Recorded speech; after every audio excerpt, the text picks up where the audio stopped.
आप सभी को सादर प्रणाम, जय हिंद। आपने मेरे चैनल पे वीडियोस को लाइक किया, पसंद किया, सब्सक्राइब किया, इसके लिए हार्दिक धन्यवाद। कमेंट सेक्शन में बार बार मेरे भाइयों ने पूछा है मुझसे कि यूपी पीसीएस के एग्ज़ाम निकट हैं और बुक लिस्ट के लिए मैं एक अलग से वीडियो बनाऊं। तो आज बहुत ही जल्दी यूपी पीसीएस के एग्ज़ाम 2022 का एग्ज़ाम, जो 3 महीने से भी कम समय अब रह गया एग्ज़ाम के लिए, उसकी तैयारी के लिए बहुत ही फटाफट और बहुत ही जल्दी में आपसे यूपी पीसीएस के प्री एग्जाम के बारे में आज डिटेल चर्चा करूंगा, सिलेबस के बारे में, बुक लिस्ट के बारे में, और क्या वो छोटी छोटी बातें हैं जिनको तैयारी में ध्यान में रख के हम कम समय में जल्दी सफलता प्राप्त कर सकते हैं। जल्दी मैं आपको बता दूं यूपी पीसीएस एग्जाम के पैटर्न के बारे में। प्री के एग्जाम में 2 पेपर में ये प्री का एग्जाम आयोजित होता है, पेपर 1 और पेपर 2। पेपर 2 सीसैट का है और क्वालिफाइंग है, इसलिए इस वीडियो में अभी पेपर 2 के बारे में मैं कोई चर्चा नहीं कर रहा हूं, क्योंकि मिनिमम मार्क लाने पर भी आप पेपर 2 क्वालिफाई कर सकते हैं। मेन मेरिट जो पेपर 1 के आधार पर बनती है, आज उसी के बारे में, उसी के सेक्शंस के बारे में, उसी की बुक लिस्ट के बारे में डिटेल चर्चा मैं इस वीडियो में कर रहा हूं। अगर आपको लगता है कि पेपर 2 यानी सीसैट के बारे में भी मुझे डिटेल में वीडियो बनाना चाहिए तो कमेंट सेक्शन में जरूर बताएं। पेपर 1 जिसके आधार पर यूपी पीसीएस प्री के एग्जाम की मुख्य मेरिट बनती है, उसके कंपोनेंट्स पर चर्चा करने के पहले मैं प्री एग्जाम की इंपॉर्टेंस आपसे बताना चाहूंगा। मेरे अनुभव के आधार पे यूपी पीसीएस एग्जाम के तीनों चरणों में, प्री, मेंस और इंटरव्यू में, ये प्री का एग्जाम ही सबसे महत्वपूर्ण और सबसे कठिन माना जाता है। इसका कारण यह है कि सबसे ज्यादा संख्या में एप्लीकेंट्स इस एग्जाम में अपीयर होते हैं और आपके सामने एक चुनौती होती है कि आप आयोग के सामने स्वयं को एक सीरियस कैंडिडेट के रूप में प्रदर्शित कर सके और इस एग्जाम के पास करने के बाद ही आपको मेंस एग्जाम और इंटरव्यू में बैठने का मौका मिलेगा। तो आइए जल्दी से प्री एग्जाम के बारे में हम विस्तृत रूप में सिलेबस के बारे में चर्चा कर लें और किस किस टॉपिक से, किस किस किताबों से हम पढ़ें जिससे कम समय में हम सफलता हासिल कर सकें। एक बात मैं बताना चाहूंगा कि जो मेरे भाई अब ही जिन्होंने ये मन में सोच रहे हैं कि 3 महीने से भी कम समय है या 3 महीने अप्रॉक्स समय है और अब वो तैयारी कर सकते हैं या नहीं, और अब वो एग्जाम में क्रैक कर सकते हैं या नहीं, तो आपको मैं विश्वास दिलाना चाहूंगा, अगर आप अभी भी सुनियोजित तरीके से टाइम टेबल बना के जी जान एक करके अगर पढ़ाई करेंगे तो निश्चित तौर पे आप मेंस का एग्जाम लिखेंगे, आपका प्री कोई रोक नहीं सकता। और हर एप्लीकेंट को, हर अभ्यर्थी को, हर परीक्षार्थी को जो कि पीसीएस के एग्जाम के लिए या यूपीएससी के लिए जो प्रिपेयर कर रहा है, जो एस्पायर कर रहा है, उसको अपनी तैयारी इस तरीके से मोल्ड करनी चाहिए कि भले आपका सफलता आपको 2 अटेम्प्ट 3 अटेम्प्ट में मिले, लेकिन किसी भी अटेम्प्ट में आपका प्रिलिमिनरी एग्जाम नहीं रुकना चाहिए। अगर आपका प्री एग्जाम रुकता है तो आपके सीरियसनेस को, आपके उस एग्जाम में लगे रहने की तत्परता को एक बहुत बड़ा आघात पहुंचता है और दोबारा आपको वो सीरियसनेस शो करने का मौका पूरे 1 साल बाद मिलता है। तो 1 साल तक उसी कंटिन्यूटी से पढ़ाई करते रहना, उसी टेम्परामेंट को बनाए रखना और अपने कॉन्फिडेंस को बिल्टअप रखना, ये बहुत कठिन काम होता है। ज़्यादातर एप्लीकेंट्स इस दौरान पढ़ाई छोड़ देते हैं या कोई दूसरे एग्जाम की तैयारी में लग जाते हैं, जो कि एक बड़ा नुकसान होता है। तो आपको अपनी तैयारी डे 1 से इस तरीके से करनी है कि किसी भी कीमत में प्री का एग्जाम नहीं मिस होना चाहिए। और प्री का एग्जाम पढ़ाई के साथ साथ, मेहनत के साथ साथ छोटी छोटी टैक्टिक्स से भी निकाला जाता है, जो मैं आपको इस वीडियो के माध्यम से बताऊंगा। तो प्रिलिमिनरी एग्जाम के पेपर 1 में 150 क्वेश्चंस होते हैं और लगभग 110 का ये आंकड़ा जादुई आंकड़ा है। अगर 110 के आसपास या 110 या उससे ज्यादा अगर आपका क्वेश्चन सही है तो आपको कोई चिंता करने की जरूरत नहीं है, आपको कोई परेशान होने की जरूरत नहीं है। आपका बिल्कुल प्री का एग्जाम क्रैक हो रहा है और आप मेंस दे रहे हैं। अभी के पैटर्न में नेगेटिव मार्किंग भी है, लेकिन मैं एप्लीकेंट से कहूंगा कि आप नेगेटिव मार्किंग को बिल्कुल इग्नोर करके और अपनी तैयारी करें। आप केवल उन्हीं क्वेश्चंस को अटेम्प्ट करें जिनमें आप 100% कॉन्फिडेंट हो कि ये सही है। कैसे आपको ओएमआर फिल करना है, कैसे आपको एग्जाम के दिन वहां एग्जाम हॉल में पेपर को अपने सॉल्व करना है, इसके बारे में मैं अलग से वीडियो बनाऊंगा। अभी मैं पेपर 1 के कंपोनेंट्स, सिलेबस और बुक लिस्ट के बारे में चर्चा करूंगा। तो पेपर 1 में पहले और सबसे इंपॉर्टेंट कंपोनेंट के बारे में मैं बात कर रहा हूं, वो है इंडियन पॉलिटी का। इंडियन पॉलिटी सबसे ज्यादा स्कोरिंग, सबसे ज्यादा आपका कॉन्फिडेंस बूस्टअप करने वाला और सबसे ज्यादा इजी सेक्शंस में से एक है। लगभग आप पिछले 10 साल का ट्रेंड उठा करके देखेंगे तो 20 से 25 सवाल, किसी साल में 30 सवाल इस सेक्शन से पूछे गए हैं। इस सेक्शन की खास बात यह है कि अगर आप इस सेक्शंस में जम के तैयारी करते हैं, मेहनत से तैयारी करते हैं, तो ये सबसे वफादार सेक्शन है, यानी आपको सबसे ज्यादा नंबर ये दिलाएगा। 3 महत्वपूर्ण किताबों के बारे में मैं चर्चा करूंगा जिनसे तैयार करके आप इंडियन पॉलिटी को अच्छे से तैयार कर सकते हैं। सबसे पहली किताब जिसके बारे में मैं चर्चा करूंगा, मैं नीचे से शुरू कर रहा हूं। सबसे पहली किताब, आप घटना चक्र जरूर खरीद लीजिए। घटना चक्र क्वेश्चन बैंक है, घटना चक्र पब्लिकेशंस की बुक मार्केट में अवेलेबल है, अलग अलग सेक्शंस की। घटना चक्र एक क्वेश्चन बैंक है जिसमें इंडियन पॉलिटी से लोक सेवा आयोग, उत्तर प्रदेश लोक सेवा चयन आयोग द्वारा विभिन्न एग्जाम में पूछे गए क्वेश्चंस का एक क्वेश्चन बैंक बना दिया गया है। हर एक टॉपिक से, जैसे फॉर एग्जांपल अगर आप कोई टॉपिक किसी बुक से, टेक्स्ट बुक से, गाइड से तैयार करते हैं, तो उस टॉपिक में आपकी तैयारी कितनी अच्छी है ये चेक करने का सबसे अच्छा तरीका है घटना चक्र। अगर फॉर एग्जांपल आप संसद टॉपिक किसी मेन टेक्स्ट बुक से या गाइड से पढ़ लेते हैं और आपको ये चेक करना है कि मेरी पढ़ाई, मेरी तैयारी कैसे है, तो आप उस संसद टॉपिक से आयोग द्वारा पिछले 20-25 साल में पूछे गए सारे सवालों का एक समूह आपको घटना चक्र में मिल जाएगा और वहां से क्वेश्चन आप लगा करके अपनी तैयारी चेक कर सकते हैं। तो सबसे मोस्ट इंपॉर्टेंट प्री के लिए, इंडियन पॉलिटी के लिए घटना चक्र जरूर रखिए। अनसॉल्व पर कमांड अपना बिल्कुल मजबूत कर लीजिए ताकि जो पूछे गए प्रश्न हैं उनमें से आपका गलत होने की संभावना बिल्कुल 0 हो जाए। दूसरी मोस्ट इंपॉर्टेंट किताब जो इंडियन पॉलिटी के लिए सबसे मोस्ट इंपॉर्टेंट किताब है लक्ष्मीकांत। लक्ष्मीकांत इंग्लिश और हिंदी दोनों में बाजार में उपलब्ध है। ये मेन टेक्स्ट बुक है, इसको जरूर पढ़ें। इस किताब पे अगर आप अच्छे से मेहनत करते हैं तो इस सेक्शन में आपको ज्यादा से ज्यादा नंबर मिलेंगे। अगर 25 क्वेश्चन पूछे जाते हैं तो मैं गारंटी दे सकता हूं कि 23 क्वेश्चन आपके, 24 क्वेश्चन आपके, 22 क्वेश्चन आपके जरूर आपको मिल जाएंगे इस किताब में से। दूसरी इंपॉर्टेंट किताब जो यूपी पीसीएस के लिए बिल्कुल रामबाण है वो है परीक्षावाणी। परीक्षावाणी और कुछ नहीं, इसी अच्छी अच्छी जो टेक्स्ट बुक्स हैं उनका सार, उनका निचोड़, उनका नोट्स के रूप में आपको एक किताब बना के दी है। बहुत ही अच्छी किताब है यूपी पीसीएस के लिए। हालांकि गाइड है, लेकिन ये किताब उन्हीं के लिए काम करेगी जिन्होंने मेन बुक यानी मेन टेक्स्ट बुक को अच्छे से पढ़ा होगा। अगर आपका लक्ष्मीकांत पे कमांड अच्छा है, अगर आप लक्ष्मीकांत अच्छे से पढ़ चुके हैं, आपने नोट्स बना लिया है, आपके कॉन्सेप्ट क्लियर हैं, तो इस किताब के माध्यम से आपको रिवीजन करने में बहुत ही ज्यादा आसानी होगी। तो पहली किताब मैंने बताई आपको लक्ष्मीकांत, और दूसरी इंपॉर्टेंट किताब है परीक्षावाणी, और तीसरी इंपॉर्टेंट किताब मैं बता चुका हूं आपको घटना चक्र का क्वेश्चन बैंक। तो इन तीनों किताब से आप सुनियोजित तरीके से अगर इंडियन पॉलिटी तैयार करते हैं, टॉपिक बाय टॉपिक तैयार करने का सबसे अच्छा तरीका है एक टॉपिक सबसे पहले आप मेन टेक्स्ट बुक से पढ़ लें, फिर उसके बाद उसी टॉपिक को आप गाइड से पढ़ लें, और अंत में अपना नोट्स तो आप बना ही चुके होंगे, और अंत में आप घटना चक्र के क्वेश्चन बैंक के माध्यम से अपनी तैयारी चेक कर लें कि कितने सवाल आप बना पा रहे हैं, कितने सवालों के सही उत्तर आप दे पा रहे हैं। आप जब इंडियन पॉलिटी का घटना चक्र लगाएंगे तो आप देखेंगे कि कुछ सवाल ऐसे हैं जो लगभग 7, 8, 10 बार से भी ज्यादा लगातार पूछे गए हैं। जैसे आयोग का एक बड़ा फेवरेट क्वेश्चन है, हो सकता है इस बार के पेपर में भी आ जाए, कि संसद में निम्न में से कौन कौन से भाग होते हैं। पहला ऑप्शन होता है लोकसभा, दूसरा ऑप्शन होता है लोकसभा प्लस राज्यसभा, तीसरा ऑप्शन होता है लोकसभा प्लस राज्यसभा प्लस राष्ट्रपति, और चौथा ऑप्शन होता है इनमें से कोई नहीं या कुछ भी हो सकता है। तो इसका सही सवाल है लोकसभा प्लस राज्यसभा प्लस राष्ट्रपति। इन तीनों को मिलाकर के ही संसद शब्द परिभाषित होता है। तो इस तरीके से ये सवाल मुझे लगता है कम से कम 10 बार से ज्यादा आयोग पूछ चुका है और बड़ा फेवरेट क्वेश्चन है आयोग का। तो आपको मैं ये बार बार इसलिए कह रहा हूं क्योंकि ये सेक्शन इतना वफादार इसलिए है क्योंकि लगभग 90% क्वेश्चन आपको इस सेक्शन में पूछे हुए प्रश्न मिल जाएंगे। ऐसे प्रश्न जो बार बार पूछे जा चुके हैं विभिन्न एग्जाम्स में, वो आपको दोबारा आपके पेपर में मिल जाएंगे। तो आप इन तीनों किताब से अगर अच्छे से प्रिपेयर करते हैं तो इंडियन पॉलिटी पे आप मैक्सिमम स्कोर कर पाएंगे, मैक्सिमम। दूसरा जो इंपॉर्टेंट टॉपिक है प्री के लिए वो है इंडियन हिस्ट्री का। इंडियन हिस्ट्री 3 भागों में उनको डिवाइड किया गया है, एंशिएंट हिस्ट्री, मेडिवल हिस्ट्री और मॉडर्न हिस्ट्री। अगर मैं कहूं कि लगभग 25 क्वेश्चन इंडियन हिस्ट्री से पूछे जा रहे हैं, 20 से 25 क्वेश्चन, तो आप उसका बाइफर्केशन ऐसे ले सकते हैं कि 12 से 15 क्वेश्चन आपको मॉडर्न हिस्ट्री से पूछे जाएंगे और 5 से 8 क्वेश्चन आपको एंशिएंट और मेडिवल से मिलाकर पूछे जाएंगे।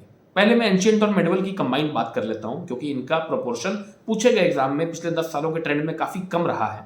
तो एंशिएंट और मेडिवल में कुछ इंपॉर्टेंट टॉपिक्स हैं जो कि बार बार पूछे जाते हैं, जिनमें से बार बार क्वेश्चन पूछे जाते हैं। जैसे एंशिएंट हिस्ट्री में जैन धर्म, बौद्ध धर्म बहुत ही फेवरेट टॉपिक है। आप जब घटना चक्र में भी देखेंगे तो आप देखेंगे कि इन टॉपिक से बार बार क्वेश्चन, ज्यादा क्वेश्चन पूछे गए हैं। ठीक उसी तरीके से मेडिवल हिस्ट्री में भी सल्तनत काल में और मुगल काल से ये फेवरेट सेक्शन है, इनसे बार बार क्वेश्चन आयोग पूछ रहा है। और मेजर प्रोपोर्शन जो है वो मॉडर्न हिस्ट्री से बार बार पूछा जाता है और इसी से आपको ज्यादातर क्वेश्चंस मिल जाएंगे। मेन किताबें जिससे आप हिस्ट्री को तैयार कर सकते हैं, वो मैं किताबों का नाम बता रहा हूं। पहला जिससे आप जो मेजर क्वेश्चंस जिससे पूछे जा रहे हैं वो है बिपिन चंद्रा। मॉडर्न हिस्ट्री आप तैयार करने के लिए बिपिन चंद्रा पढ़ सकते हैं। बिपिन चंद्रा की 2 किताबें हैं, हिस्ट्री ऑफ मॉडर्न इंडिया और इंडियन स्ट्रगल फॉर इंडिपेंडेंस।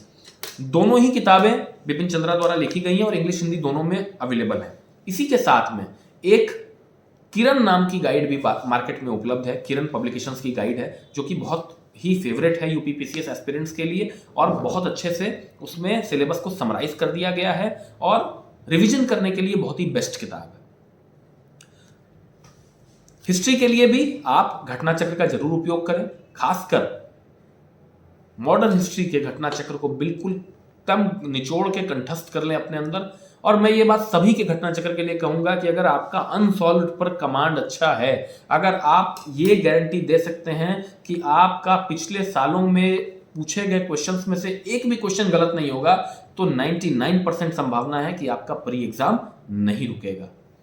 तो हिस्ट्री की बात हो गई। हिस्ट्री के लिए आप मेन जो फोकस है उसको आपको मॉडर्न हिस्ट्री पर करना है, जिसके लिए आप बिपिन चंद्रा की 2 किताबें मैंने बताई हैं और किरण पब्लिकेशन की गाइड है और साथ में घटना चक्र है। तो इससे आप अगर तैयारी करेंगे तो हिस्ट्री में भी आप बहुत अच्छा स्कोर कर पाएंगे। तीसरा जो मेन इंपॉर्टेंट सेक्शन है जिससे पिछले 5-6 सालों के ट्रेंड में मैक्सिमम क्वेश्चंस पूछे गए हैं वो है इंडियन ज्योग्राफी का। इंडियन ज्योग्राफी से किसी साल में 15 से लेकर के और 30 से 32 क्वेश्चंस तक इस सेक्शन से पूछे गए हैं। चूंकि ये एक सेक्शन इतना विस्तृत है कि इससे कोई पर्टिकुलर टॉपिक इंपॉर्टेंट गेस कर पाना कठिन है, क्योंकि किसी साल किसी टॉपिक से इंपॉर्टेंट क्वेश्चंस पूछे जाते हैं और किसी साल किसी टॉपिक से। तो आपको इस सेक्शन में बहुत ही ज़्यादा मेहनत करने की ज़रूरत है और इसके लिए एक बहुत अच्छी किताब मार्केट में उपलब्ध है, वो है महेश कुमार की। महेश कुमार की बुक मार्केट में अवेलेबल है। उस बुक को आप थॉरोली पढ़ें, एटलस के साथ पढ़ें और अपना नोट्स बना करके पढ़ें। साथ में घटना चक्र के अनसॉल्व्ड की मदद लें और इस सेक्शन में भी अगर आप बढ़िया से मेहनत करते हैं तो आपको संभावना है कि 70% से 75% तक आपको सवाल मिल जाएंगे। चौथा और इंपॉर्टेंट सेक्शन है वो है इकोनॉमिक्स का, इंडियन इकोनॉमिक्स का। इंडियन इकोनॉमिक्स में और बजट, यानी जो भी साल का नया, अभी आप देखेंगे कि आपके एग्जाम के पहले हमारा वार्षिक बजट आ जाएगा केंद्र सरकार का और शायद उत्तर प्रदेश सरकार का भी आ जाए। तो आप देखेंगे कि मैं इकोनॉमिक्स और बजट के साथ लेकर के लगभग 15 से 18 क्वेश्चंस आपको हर साल मिलेंगे।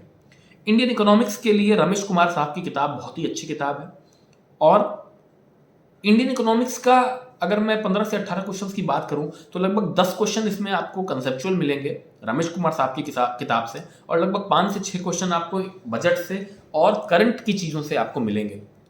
मैं करंट अफेयर्स के बारे में अलग से चर्चा करूंगा, लेकिन अभी मैं फिलहाल करंट में इकोनॉमिक्स के टॉपिक की बात कर रहा हूं। आज के समय में हमारी इंडियन इकोनॉमी सबसे तेजी से विकसित करने वाली अर्थव्यवस्था है।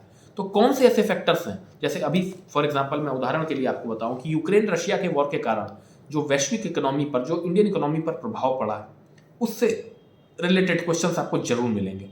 तो आप 5 से 8 क्वेश्चन आपको करंट से और 10 क्वेश्चन आपको कंसेप्चुअल मिलेंगे। 5 से 8 क्वेश्चन में 3-4 क्वेश्चन आपको बजट से निश्चित तौर पर मिलेंगे। बजट के लिए मैं जब बजट आ जाएगा हमारा तो एक अलग से विस्तृत वीडियो में बनाऊंगा। उससे आपको जब आप अनसॉल्व्ड देखेंगे तो आपको एक खाका आपके दिमाग में खिंच जाएगा, एक आइडिया लग जाएगा कि किस तरीके से क्वेश्चंस पूछे जा रहे हैं और क्या उसमें क्वेश्चंस का वेटेज है, क्या टॉपिक्स का वेटेज है और किस तरीके से आपको तैयारी करनी है। चौथा और इंपॉर्टेंट सेक्शन है इन्वायरमेंट का। इन्वायरमेंट का भी सेक्शन इंडियन पॉलिटी की तरह बिल्कुल स्कोरिंग सेक्शन है। क्वेश्चंस का पैटर्न, क्वेश्चंस का टाइपोलॉजी लगभग फिक्स है और लगभग उसी टॉपिक्स में से उसी शब्दावली को घुमा घुमा के बार बार क्वेश्चंस पूछे जा रहे हैं। 15 से 20 क्वेश्चंस यहाँ फिर आपको मिल जाएंगे। इसके लिए महेश बर्नवाल साहब की किताब बहुत ही अच्छी किताब है और कुछ दिल्ली की कोचिंग का नोट्स भी आप इसके लिए उपयोग कर सकते हैं। साथ में परीक्षा वाणी की परिस्थिति की एक नाम से एक किताब आती है, वो भी बड़ी अच्छी किताब है, इसके लिए आप उपयोग कर सकते हैं। और घटना चक्र तो है ही। तो ये भी इंडियन पॉलिटी की तरह बहुत ही स्कोरिंग सेक्शन है। क्वेश्चंस में कोई नई वैरायटी पिछले 10-12 सालों में देखने को नहीं मिली है, और जो पुराने पूछे गए सवाल हैं उन्हीं में से शब्दावली को बदल बदल के बार बार सवाल आयोग पूछ रहा है। तो ये आपके लिए यहाँ पर एक अच्छा बड़ा मौका हो सकता है कि अगर आप 2 सेक्शंस मैंने आपको ऐसे बता दिए हैं जहाँ कम मेहनत में ज़्यादा आपको पॉइंट्स मिल सकते हैं, ज़्यादा मार्क्स आप स्कोर कर सकते हैं। अगला सेक्शन साइंस का है। साइंस में भी 3 पार्ट्स होते हैं, आप सभी जानते हैं। साइंस आपने पढ़ी होगी, जिनका कॉमर्स बैकग्राउंड है, क्योंकि मेरा कॉमर्स बैकग्राउंड है, मैं अपने लिए भी बता रहा हूँ, और जिनका जो वीडियो देख रहे हैं जिनका कॉमर्स बैकग्राउंड है या साइंस से टच नहीं है या साइंस जिनका वीक है, मैं उनके लिए भी बता रहा हूँ कि साइंस के 3 भाग हैं, केमिस्ट्री, फिजिक्स और बायोलॉजी।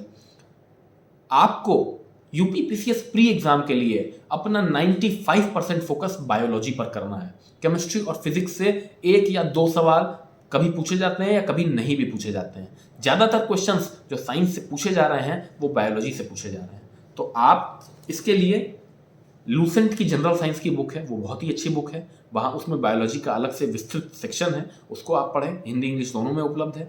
ये बहुत ही अच्छी किताब है, इसको आप पढ़ सकते हैं। साथ में घटना चक्र, हर सेक्शन के साथ में घटना चक्र का मैं जिक्र कर रहा हूँ। इससे आप समझ सकते हैं कि अनसॉल्व्ड की कितनी बड़ी इंपॉर्टेंस एग्जाम में है। मैं बार बार बता रहा हूं कि अगर आप ये मान के चलिए कि 150 क्वेश्चंस में से 80 से 90 क्वेश्चंस ऐसे होंगे जो दोबारा पूछे गए होंगे। पुराने एग्जाम में बार बार पूछे गए क्वेश्चंस फिर रिपीट होंगे। लेकिन यह भी सत्य है कि सिर्फ 80 और से 90 क्वेश्चन सॉल्व करके आपका सिलेक्शन नहीं होने वाला, आपका प्री एग्जाम पास नहीं होगा। तो ये तो आपको तैयार करना ही करना है, लेकिन साथ में अगर थोड़ी सी मेहनत आप और कर देते हैं, 15-20 क्वेश्चंस आप और सही कर देते हैं, तो आप बिल्कुल कंफर्टेबल सेफ जोन में पहुंच जाएंगे और आप मेहनत से मेंस एग्जाम की तैयारी कर सकते हैं। आखिरी और सबसे बेवफा सेक्शन के बारे में मैं बात करने जा रहा हूं, वो है करंट अफेयर्स का। 15 से 20 क्वेश्चन इसके भी पूछे जाएंगे, कभी कभी 25 क्वेश्चन तक पूछे जाते हैं। आप लाख तैयारी कर लीजिए, लाख आप न्यूज़पेपर पढ़ लीजिए, लाख आप मैगजीन पढ़ लीजिए, आप कितना भी अच्छा नेट से तैयारी कर लीजिए, गूगल, यूट्यूब या तमाम आप किसी भी सोर्स से तैयारी कर लीजिए, आप इस सेक्शन में 50% से ज्यादा स्कोर नहीं कर पाएंगे। मतलब अगर 15 से 20 सवाल पूछे जाते हैं तो 7 से 10 सवाल से ज्यादा आपका सही नहीं होने वाला, क्योंकि ये इतना विस्तृत दायरा है, इतना विस्तृत दायरा है कि आप चाह करके भी इसको समेट नहीं पाएंगे। तो मेरी आपसे सजेशन यही है, मेरे अनुभव के आधार पे, कि करंट अफेयर्स की तैयारी के लिए बहुत ज्यादा मेहनत करने की जरूरत नहीं है। आप आखिरी 1 महीने में, आखिरी 40 दिनों में, आखिरी 45 दिनों में, जो उस समय समराइज्ड परीक्षा प्रतियोगिता दर्पण की जो वार्षिकी आती है, दृष्टि की वार्षिकी आती है, इसके अलावा विवास पनोरमा, और मैं और कुछ आपको इंटरेस्टिंग बुक्स के नाम बता दूंगा जो उस समय आप खरीद के अपनी तैयारी कर सकते हैं, और 7 से 8 क्वेश्चन आप बड़े आराम से आपको मिल जाएंगे। लेकिन ज़्यादातर एप्लीकेंट्स, ज़्यादातर भाई बेवकूफ़ी करते हैं कि वो अभी से करंट अफेयर की तैयारी में लग जाते हैं, अपना बहुमूल्य समय बर्बाद करते हैं, और उस चक्कर में जो श्योर शॉट और वफादार सेक्शन है उनको इग्नोर कर देते हैं। आपको समझ में आ चुका होगा अभी तक कि कौन से सेक्शन ऐसे हैं जिसमें कम तैयारी में ज़्यादा फायदा होगा, जैसे इंडियन पॉलिटी, जैसे इन्वायरमेंट, जैसे हिस्ट्री। तो ये स्टैटिक सेक्शंस हैं, इनमें आपको जम के तैयारी करनी है, इनमें आपको कम समय में अच्छी तैयारी आप कर लेंगे और आपका बाकी सेक्शंस को पढ़ने के लिए कॉन्फिडेंस बूस्टअप होगा। प्री एग्जाम के लिए बहुत इंपॉर्टेंट बात मैं फिर बताऊंगा आपको, और इसके बाद मैं फिर अगले वीडियो में आपसे मिलूंगा। कभी भी प्री एग्जाम में टॉप करने का या ज्यादा से ज्यादा क्वेश्चन सही करने का बिल्कुल प्रयास मत करिए। प्री एग्जाम के टॉपर का किसी को भी नाम तक याद नहीं रहता। मैं अगर अपनी बात बताऊं, साल 2016 के पीसीएस एग्जाम में मैं चयनित हुआ हूं डिप्टी एसपी पद पर। उस वर्ष में प्री एग्जाम का जो कट ऑफ था उससे ठीक 1 नंबर ज्यादा मेरा आया था। यानी आप समझ सकते हैं कि अगर वो मेरा 1 नंबर कम होता तो मेरा प्री एग्जाम भी पास नहीं होता, मेंस भी मुझको देने का मौका नहीं मिलता, इंटरव्यू भी मेरा होने का कोई सवाल नहीं होता, और शायद आज मैं ये यूनिफॉर्म में आपके सामने इस वर्दी में नहीं बैठा होता। तो आप इसी स्मार्टनेस के साथ में, इसी स्ट्रेटेजी के साथ में अपने प्री के एग्जाम को अपीयर करिए। आप जो कंफर्टेबल सेफ आंकड़ा है 110 का जादुई आंकड़ा, उसको पकड़ करके चलिए और उस 110 के आंकड़े तक अगर आपको लगता है कि आपका 110 से 112 आप 115 तक अटेम्प्ट कर सकते हैं, उतने क्वेश्चंस आपके सही हैं, तो दैट्स इट, आपको उसके आगे अटेम्प्ट करने की जरूरत नहीं है। आपको पेपर में कुछ ऐसे सवाल जरूर मिलेंगे जिनका सवाल का उत्तर किसी को नहीं पता। मैं एक उदाहरण लूंगा, जब हम लोगों ने तैयारी शुरू कर रहे थे, जब उस समय मैं अंडर एज था लेकिन मेरे सीनियर्स एग्जाम दे रहे थे, तो उस समय का यूपीपीसीएस के एक एग्जाम में क्वेश्चन पूछा गया कि इनमें से किसने गांधी जी की अर्थी नहीं उठाई है। बहुत ही अटपटा सा प्रश्न था, बहुत ही बेतुका सा प्रश्न था। जब प्री का एग्जाम हो गया तो हमारे बड़े बड़े सीनियर उस क्वेश्चन में बाल की खाल निकालने में जुट गए, अलग अलग किताबों से, अलग अलग सोर्सेस से, नेट से, गूगल से, कि इस सवाल का सही उत्तर क्या है। जब इस सवाल को लेकर के हम लोग हमारे गुरुजी सुनील श्रीवास्तव सर, जो कि सृजन आईएएस एकेडमी के डायरेक्टर हैं, उनके पास हम लोग गए, तो उन्होंने कहा कि 150 क्वेश्चंस में से इस एक सवाल पर फोकस करने की कोई जरूरत ही नहीं है। ये एक सवाल, अगर 1 लाख एप्लीकेंट उस एग्जाम में अपीयर किए होंगे तो शायद किसी एक को या उसको भी नहीं इस सवाल का उत्तर पता होगा। तो ऐसे कुछ अटपटे सवाल आपको जरूर मिलेंगे एग्जाम में। उन सवालों को लेकर के कभी पैनिक नहीं करना है, कभी उन सवालों के पीछे नहीं पड़ना है। आपको 110 का जादुई आंकड़ा याद रखना है और उतनी ही तैयारी करनी है जिसमें सिर्फ प्री का एग्जाम आपका पास हो जाए, क्योंकि प्री के एग्जाम में टॉप करने वाले को भी मेंस का एग्जाम देने मिलता है और कट ऑफ से बस 1 नंबर ज्यादा लाने वाले को भी मेंस का एग्जाम देने मिलता है। हो सकता है कट ऑफ से 1 नंबर ज्यादा वाला सेलेक्ट होकर के डिप्टी एसपी बन जाए, और हो सकता है कि टॉप करने वाले का मेंस एग्जाम के बाद इंटरव्यू की कॉल भी न लगे। तो आप अपनी स्मार्ट स्ट्रेटजी बनाइए, स्मार्ट वर्क करिए, हार्ड वर्क के साथ साथ, क्योंकि अगर आप हार्ड वर्क के साथ स्मार्टनेस के साथ वर्क करते हैं तो आपकी प्रोबेबिलिटी कम समय में सेलेक्ट होने की बहुत बढ़ जाती है। सेलेक्ट तो अगर कोई हार्ड वर्क कर रहा है तो निश्चित तौर पे होगा, 2 साल का समय लगेगा, 4 साल का लगेगा, 6 साल का लगेगा, लेकिन अगर आप कम समय में सिलेक्शन पा लेते हैं तो आपको एक स्मार्ट स्ट्रेटजी की जरूरत होती है। इसी स्मार्ट स्ट्रेटजी की आज मैं यहां आपसे चर्चा करूंगा।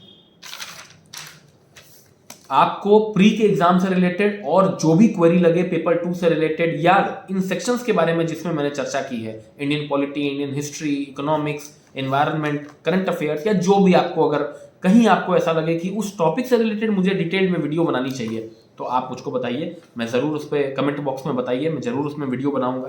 आप मेरे अकाउंट को ज़्यादा से ज़्यादा शेयर करिए अपने फ्रेंड्स में, अपने भाइयों के साथ में जो यूपीपीसीएस एग्जाम की तैयारी कर रहे हैं, जो यूपीएससी की तैयारी करने का सोच रहे हैं, ताकि वो ज़्यादा से ज़्यादा लाभ प्राप्त कर सकें। और इंस्टाग्राम पे आप मुझको फॉलो कर सकते हैं, डीएसपी शुभम तोदी के नाम से मेरी आईडी है, और यूट्यूब पे मैं आपके साथ में हूँ, फेसबुक पे मैं आपके साथ में हूँ। ज़्यादा से ज़्यादा शेयर करिए और बहुत ही शुभकामनाएं आपको। मेरी ऐसी इच्छा है, मेरी ऐसी कामना है कि जो भी लोग इस वीडियो को देख रहे हैं उन सबको मेंस का एग्जाम देने का मौका मिले, उन सबका प्री पास हो जाए, और इसी बेस्ट विशेस के साथ में जय हिंद, थैंक यू।